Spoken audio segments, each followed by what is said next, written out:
तो दोस्तों इस वीडियो में हम बात करने वाले हैं मार्केट के बारे में। और देखिए मार्केट में जो वॉलेटिलिटी है, जो अनसर्टेनिटी है, वो क्यों है, उसके पीछे क्या रीज़न है, वो यहाँ पर हम समझने वाले हैं, उसको हम एनालाइज करने वाले हैं। और एक बड़ी खबर है मार्केट को लेकर, वो भी आपके साथ में साझा करूंगा, उसके इम्पैक्ट को भी हम यहाँ पर समझने वाले हैं। साथ ही साथ कुछ इंपॉर्टेंट स्टॉक्स हैं वो भी हम कवर करेंगे, उनके रिगार्डिंग बड़ी अपडेट्स हैं वो हम कवर करेंगे। आगे की रणनीति, टेक्निकल चार्ट पर लेवल्स, बाइंग करनी है नहीं करनी, सारी चीज़ें डिस्कस करेंगे। बिना स्किप करे पूरा वीडियो ज़रूर देखिएगा। लेकिन उस पर बढ़ने से पहले अगर आपने ये वाला वीडियो नहीं देखा है जो कल अपलोड हुआ था, जहाँ पर एक सेक्टर के बारे में हमने बात करी है, क्यों ये सेक्टर बहुत ज़बरदस्त नज़र आ रहा है और आगे बहुत ज़बरदस्त अपॉर्चुनिटी नज़र आ रही है अगले आने वाले 2-3 सालों में, वो हमने डिस्कस किया है। और आज भी आप देखेंगे तो इस पूरे सेक्टर ने आउट परफॉर्म किया है। जो 5 स्टॉक डिस्कस किए थे उन्होंने आउट परफॉर्म किया और अभी तो मुझे लगता है सिर्फ शुरुआत है। तो ये अपॉर्चुनिटी मिस नहीं करनी चाहिए। अगर आपने वीडियो नहीं देखा है जाके ज़रूर देखिएगा। सबसे पहले हम बात करेंगे यहाँ पर चंद्रयान की। एक बहुत बड़ा मोमेंट है दोस्तों हम सभी के लिए। बीइंग एन इंडियन एक प्राउड मोमेंट है आप सभी को, उसके लिए मैं बधाई देना चाहूँगा। हम सभी भारतीयों के लिए एक बहुत बड़ा यहाँ पर एक अचीवमेंट है।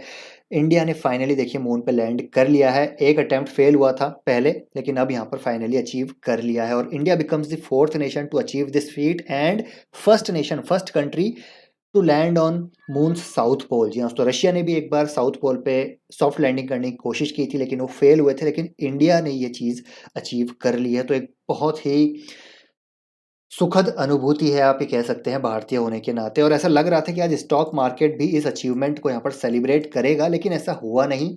मार्केट में एट द एंड हमको आज रेड में ही क्लोजिंग देखने को मिली। हालांकि सुबह के सेशन में एक तेजी देखने को मिल रही थी, ऐसा लग रहा था कि आज अच्छी ग्रीन में क्लोजिंग होगी, लेकिन उसके बाद से प्रॉफिट बुकिंग होनी शुरू हो गई। आप देखिए करीब 1% मार्केट टॉप से यहाँ पर गिरता हुआ नजर आया। तो क्यों अनसर्टेनिटी है, क्यों यहाँ पर वॉलेटिलिटी देखने को मिल रही है, क्यों प्रॉफिट बुकिंग देखने को मिल रही है, उसके पीछे क्या रीजन है, वो यहाँ पर हम समझते हैं। तो देखिए यहाँ पर एक बड़ा इवेंट लाइंड अप है, वो है दोस्तों यहाँ पर जैक्सन होल की मीटिंग। जी हाँ, तो जैक्सन होल की मीटिंग यहाँ पर लाइंड अप है जो कि फ्राइडे को शुरू होने वाली है, जहाँ पर जेरोम पॉवल स्टेटमेंट देने वाले हैं, स्पीच देने वाले हैं। और यहाँ पर आप देखिएगा कि मोस्ट प्रोबेबली यहाँ पर एज पर एक्सपर्ट्स यहाँ पर हॉकिश स्टेटमेंट आने वाला है। इंटरेस्ट रेट यहाँ पर बढ़ाने की बात की जा सकती है, क्योंकि इन्फ्लेशन अभी भी यहाँ पर, उसका समाधान अभी भी यहाँ पर नहीं हुआ है। इन्फ्लेशन अभी भी यहाँ पर हाई है, जो ट्रेजरी यील्ड्स हैं वो भी सर्ज पे हैं, और इसी वजह से यहाँ पर मार्केट में अनसर्टेनिटी बनी हुई है। इंटरेस्ट रेट बढ़ती है, बोरिंग कॉस्ट बढ़ती है, तो डेफिनेटली यहाँ पर ग्रोथ इश्यूज रहते हैं। उसी वजह से यहाँ पर आज हमको प्रॉफिट बुकिंग देखने को मिली है, जैसे कि आप पढ़ भी सकते हैं।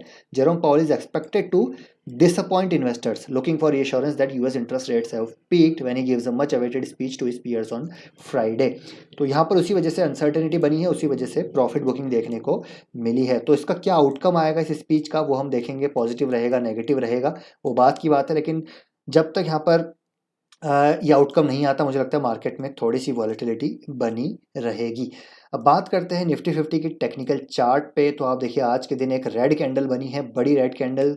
ऊपर इस तरह पे 19,590 तक मार्केट निफ्टी गया, उसके बाद क्लोजिंग हुई है 19,386-87 पे। तो काफ़ी गैप है और ये प्रॉफिट बुकिंग का गैप हमको देखने को मिल रहा है। निफ्टी ने टच किया था करीब 20,000 का एक शानदार मार्क, लेकिन उसके बाद लगातार प्रॉफिट बुकिंग देखने को मिली। लेकिन डाउनवर्ड चैनल पे काफ़ी दिन से चल रहा था निफ्टी। अभी एक अच्छी बात ये हुई कि 2 दिन से आप देखिए तो डाउनवर्ड चैनल के ब्रेकआउट के बाद ऊपर की साइड स्टॉक जो है इंडेक्स यहाँ पर कंसोलिडेट कर रहा है। अगर ये कंसोलिडेशन यहाँ पर जारी रहा तो फिर से एक फ्रेश रनअप हमको कुछ दिनों बाद यहाँ पर आता हुआ देखने को मिल सकता है। लेकिन अगर ब्रेकडाउन हुआ तो एक अच्छा खासा सपोर्ट नज़र आ रहा है, करीब करीब 19,290 के लेवल्स पे। आप देखिए यहाँ पर कई बार निफ्टी ने यहाँ पर सपोर्ट लिया है, और एक 50 डे मूविंग एवरेज का भी बहुत स्ट्रॉन्ग सपोर्ट देखने को मिल रहा है 19,290 पे। तो यहाँ तक मार्केट शॉर्ट टर्म में आ सकता है। अगर आता है तो मेरे हिसाब से लॉन्ग टर्म इन्वेस्टर्स के लिए एक ज़बरदस्त अपॉर्चुनिटी होगी। शॉर्ट टर्म नॉइस को हमको यहाँ पर इग्नोर करना है। शॉर्ट टर्म ट्रेडर्स इन्वेस्टर्स जो है वो अपने हिसाब से यहाँ पर अपनी स्ट्रैटेजी को एग्जीक्यूट कर सकते हैं, लेकिन मेरा जो एम्फेसिस रहता है वो लॉन्ग टर्म इन्वेस्टर्स पे रहता है। तो देखिए शॉर्ट टर्म इग्नोर, नॉइस को इग्नोर करना है, अच्छे क्वालिटी स्टॉक्स को यहाँ पर एक्यूमुलेट करते रहना है स्टैगर्ड वे में, क्योंकि आने वाला दशक भारत का है। भारत ने मून पे यहाँ पर कदम रख दिया है।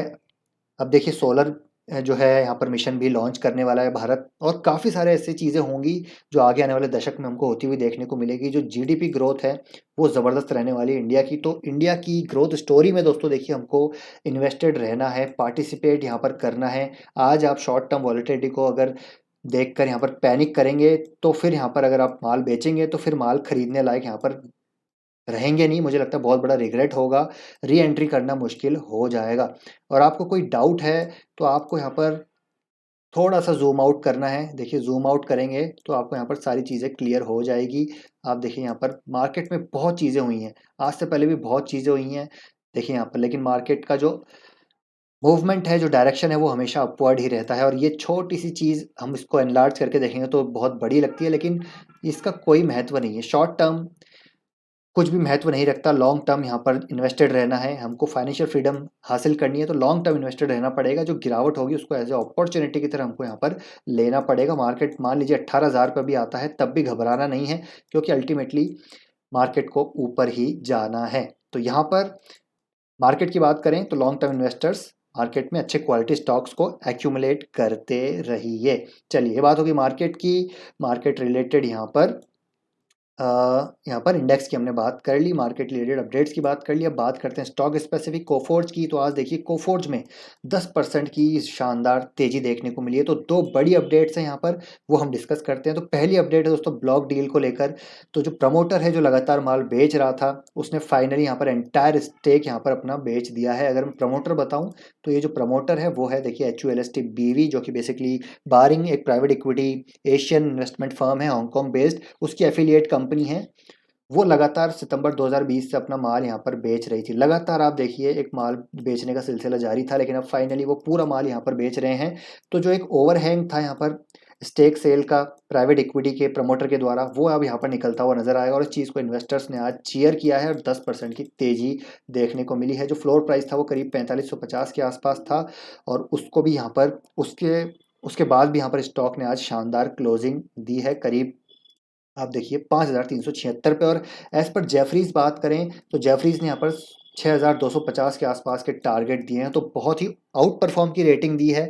आगे जो ग्रोथ आने वाली है वो काफ़ी ज़बरदस्त है, ऑर्डर पाइपलाइन काफ़ी ज़बरदस्त है कोफोर्ज की। तो ये सारी चीज़ें, और एक और अपडेट है मैं आपको देना चाहूँगा, इससे भी बड़ी, वो है देखिए यहाँ पर कोफोर्ज ने आज के दिन अपना एक एआई प्लेटफॉर्म लॉन्च कर दिया है क्वासर नाम से। और एआई आने वाले भविष्य है, आने वाला भविष्य एआई है। इसी को लेकर हमारी जो आईटी सर्विस कंपनीज है सब काम कर रही है। इन्फोसिस ने टोपाज यहाँ पर लॉन्च किया, विप्रो ने विप्रो होम्स होम्स यहाँ पर लॉन्च किया, एचसीएल टेक ने आई थिंक मैक्स लॉन्च किया। अब यहाँ पर कोफोर्ज ने भी अपना प्लेटफॉर्म लॉन्च कर दिया है। तो आने वाले समय में डेफिनेटली हम बात करते हैं कि एआई डिसरप्ट करेगा, लेकिन ऐसा लग नहीं रहा। मुझे लगता है यहाँ पर जो हमारी आईटी सर्विसेज कंपनी है उनकी यहाँ पर रिक्वायरमेंट और ज़्यादा बढ़ने वाली है। जो एंटरप्राइजेज हैं उनको यहाँ पर एक पूरा एंड टू एंड सॉल्यूशंस वो प्रोवाइड कराने वाले हैं एआई को लेकर भी। तो ये सारी कंपनीज आने वाले भविष्य में अच्छा करेंगी और आईटी स्टॉक, मुझे लगता है आईटी सेक्टर पूरा यहाँ पर भविष्य में अच्छा करने वाला है। तो एक बड़ी अपडेट है। कोफोर्ज की बात करें तो क्वासर की बात करें तो देखिए ज़बरदस्त यहाँ पर प्री लोडेड कॉम्प्रिहेंसिव यहाँ पर सोल्यूशन ये प्रोवाइड कराएंगे, जहाँ पर 100+ एपीआईज यहाँ पर रेडिली अवेलेबल है फॉर द इंटीग्रेशन, जो एंटरप्राइजेस को यहाँ पर ये प्रोवाइड कराएंगे। तो एक बड़ी खबर है और डेफिनेटली फ्यूचर के लिए काफ़ी शानदार अपडेट है। अब बात करते हैं क्या बाय करें। तो देखिए 10% का रनअप ऑलरेडी हो चुका है, तो मुझे लगता है यहाँ पर अभी बाय नहीं करना चाहिए, थोड़ा वेट एंड वॉच यहाँ पर करना चाहिए। कोई दिक्कत नहीं है यहाँ पर, अगर स्टॉक भाग भी जाता है तो भी कोई दिक्कत नहीं, क्योंकि एक लॉन्ग टर्म की स्टोरी है और कोफोर्ज में यहाँ पर एक अच्छी कंपनी नज़र आ रही है लॉन्ग टर्म के लिए। एक मिड कैप आईटी कंपनी है और अच्छा करेंगे, मुझे लगता है मिड कैप आईटी स्टॉक्स अच्छा करेंगे, चाहे वो कोफोर्ज हो, चाहे वो एम्फेसिस हो, या फिर एलटीटीएच जैसा एक डिफरेंशिएटेड बिजनेस मॉडल हो, या फिर दूसरी कंपनीज़ हों जो इसके पीयर ग्रुप कंपनीज़ हैं। अगर हम बात करें देखिए पीयर ग्रुप कंपनीज़ में परसिस्टेंट सिस्टम्स अच्छी नज़र आती है, कोफोर्ज अच्छी नज़र आती है, केपीआईटी, टाटा एलेक्सी जैसी कंपनीज़ हैं। तो ये सारी कंपनीज़ अच्छा करेंगी, बस हमको अच्छे वैल्यूएशन पे इनको बाय करना है, यहाँ पर जल्दबाजी नहीं करनी है। तो थोड़ा वेट एंड वॉच मुझे लगता है कोफोर्ज में कीजिए, और जो इन्वेस्टेड है निचले स्तरों से वो डेफिनेटली यहाँ पर बने रहिए। कोई भी यहाँ पर पैनिक की सिचुएशन नहीं है, प्रॉफिट बुकिंग की सिचुएशन नहीं है। बात करते हैं पीआई इंडस्ट्रीज़ की। तो पीआई इंडस्ट्रीज़ के रिगार्डिंग एक बड़ी अपडेट आ रही है, वो ये है कि देखिए यहाँ पर इनके गुजरात वाले प्लांट में करीब यहाँ पर 30 लोग जो है हॉस्पिटलाइज्ड हैं आफ्टर इनहेलिंग टॉक्सिक गैस। हालांकि अगर मैं देखूँ तो पीआई इंडस्ट्रीज़ ने ऐसा कुछ यहाँ पर अभी तक नोटिस प्रोवाइड नहीं कराया है एक्सचेंजेस पे, लेकिन ये जो अपडेट आ रही है डेफिनेटली पीआई इंडस्ट्रीज़ की तरफ से आ रही है, क्योंकि जैसे कि देखिए कई रिपोर्ट्स में यहाँ पर देखने को मिल रहा है कि जो टॉक्सिक गैस लीक हुई है वो पीआई इंडस्ट्रीज़ के प्लांट में हुई है, जो कि यहाँ पर गुजरात में है। भरूच डिस्ट्रिक्ट में यहाँ पर ये देखने को मिलता है। हालाँकि स्टॉक की बात की जाए तो स्टॉक में बहुत ज़्यादा असर यहाँ पर नहीं हुआ है, क्योंकि ऐसी केमिकल कंपनीज़ में ऐसी न्यूज़ आती रहती है। हमने दीपक नाइट्राइट में भी देखा, हमने लक्ष्मी ऑर्गेनिक्स में, हमने गुजरात फ्लोरोकेम है, काफ़ी सारी कंपनीज़ है जिनमें हमने ये देखा। तो मुझे लगता है पी इंडस्ट्रीज़ में भी ये न्यूज़ अगर उसकी वजह से अगर स्टॉक गिरता है तो अपॉर्चुनिटी होगी लॉन्ग टर्म के लिए। पी इंडस्ट्रीज़ काफ़ी शानदार कंपनी है, आगे की ग्रोथ ज़बरदस्त नज़र आती है। 20% यहाँ पर अभी भी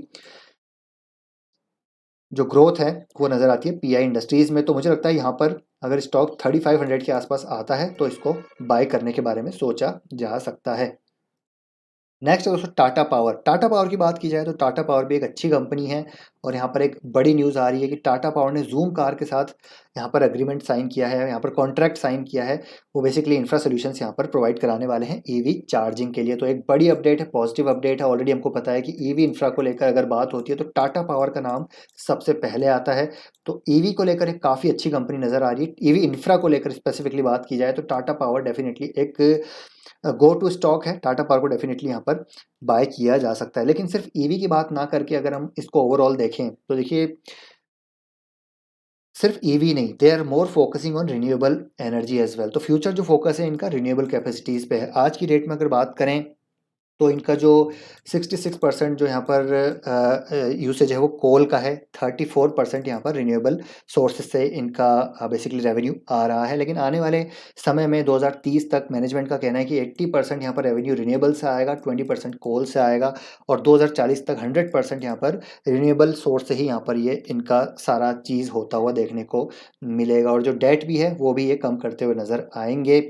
और ये देखिए 2 गीगावाट से 2.5 गीगावाट तक की रिन्यूएबल कैपेसिटी हर साल यहाँ पर लगाने वाले हैं। हाइड्रो प्रोजेक्ट से उसमें इन्वेस्ट करने वाले हैं। FY24 का जो केपेक्स गाइडेंस है करीब आई थिंक 12,000 करोड़ के आसपास है, उसमें से 80% तो सिर्फ ये रिन्यूएबल केपेक्स करने वाले हैं। स्मार्ट मीटर्स की बात मैंने अभी कुछ दिन पहले की थी, जहाँ पर HPL इलेक्ट्रिक को कवर किया था, जीनस को कवर किया था, और शिवालिक बायोमेटल को कवर किया था। साथ ही साथ टाटा पावर को भी बड़े ऑर्डर्स मिल रहे हैं। आई थिंक अभी कुछ दिन पहले इसको 1800 करोड़ के आसपास का स्मार्ट मीटर एक डील मिली है छत्तीसगढ़ से। तो वो भी एक ऑप्शनैलिटी और अपॉर्चुनिटी नज़र आ रही है। तो टाटा पावर में डेफिनेटली मुझे लगता है लॉन्ग टर्म के लिए इसको होल्ड किया जा सकता है। जो निचले स्तरों से बने हुए हैं इसमें बने रहिए, जिसको बाय करना है वो भी बाय कर सकते हैं। SIP वे में टाटा पावर्स को यहाँ पर बाय किया जा सकता है। एक बार ये 257 का 8 का लेवल क्रॉस करेगा तो एक फ्रेश रैली यहाँ पर आती हुई देखने को मिल सकती है। उसके बाद जो टारगेट होंगे करीब 300 के यहाँ पर हो सकते हैं। अगर ये नीचे गिर के 200 के लेवल्स पे आता है तो एक ज़बरदस्त बाइंग अपॉर्चुनिटी होगी टाटा पावर में। उसके बाद बात करेंगे जियो फाइनेंशियल सर्विसेज की। तो हाल ही में देखिए हमको डीमर्ज होता हुआ देखने को मिला जियो फाइनेंशियल सर्विसेज, और उसके बाद से लगातार यहाँ पर लोअर सर्किट में ही हमको ये स्टॉक देखने को मिल रहा है। तो ये कहानी क्या है, क्यों ये लोअर सर्किट में जा रहा है वो समझिए। सबसे पहले तो देखिए पैसिव फंड्स की यहाँ पर सेलिंग लगातार जारी है। पैसिव फंड्स बेसिकली जो इंडेक्स फंड्स को यहाँ पर ट्रैक करते हैं, और रिलायंस सभी को पता है इंडेक्स में है, और रिलायंस को काफ़ी सारे index funds passive funds hold करते हैं। तो वो रिलायंस को होल्ड करते हैं, तो आफ्टर डीमर्जर क्या हुआ कि ऑटोमेटिकली उनके पास JFS के जो है स्टॉक्स आ गए। तो अब JFS के स्टॉक आ गए तो JFS भी अब इंडेक्स का पार्ट है। क्योंकि देखिए सेबी के एक सर्कुलर के अनुसार अगर बात की जाए तो अगर इंडेक्स का कोई स्टॉक डीमर्ज होता है तो जो डीमर्ज एंटिटी होगी ना तो वो भी इंडेक्स का पार्ट होगी, till it is listed separately, जब तक वो सेपरेटली लिस्ट नहीं हो जाती। अब यहाँ पर आप बोलेंगे ये तो सेपरेटली लिस्ट हो गई, फिर क्यों यहाँ पर गिर रहा है? तो उसके पीछे रीज़न है कि देखिए, अगर लगातार पहले 2 दिन स्टॉक लोअर सर्किट में रहता है तो फिर जो निफ्टी या फिर इंडेक्स उसको बाहर निकालने की जो प्रक्रिया होती है वो पोस्टपोन हो जाती है। ठीक है, अगर नहीं रहता ये लोअर सर्किट पे तो ये इंडेक्स से बाहर हो जाता है। लेकिन लगातार 2 दिन ये लोअर सर्किट में रहा या फिर सर्किट में रहा तो इसका पोस्टपोन्ड हो गया। अभी एक्सक्लूजन जो है वो पोस्टपोन्ड हो गया। तो ये 24 अगस्त की जगह अब यहाँ पर 29 अगस्त को यहाँ पर इसका बेसिकली एक्सक्लूजन और ये रिमूव होता हुआ नज़र आएगा इंडेक्स से। तो ये रीज़न है कि इसमें लगातार हमको सेलिंग आती हुई देखने को मिल रही है। करीब 150 मिलियन शेयर्स यहाँ पर आउटफ्लो होना था, एक्सपेक्टेड था कि से यहाँ पर सेल किया जाएगा।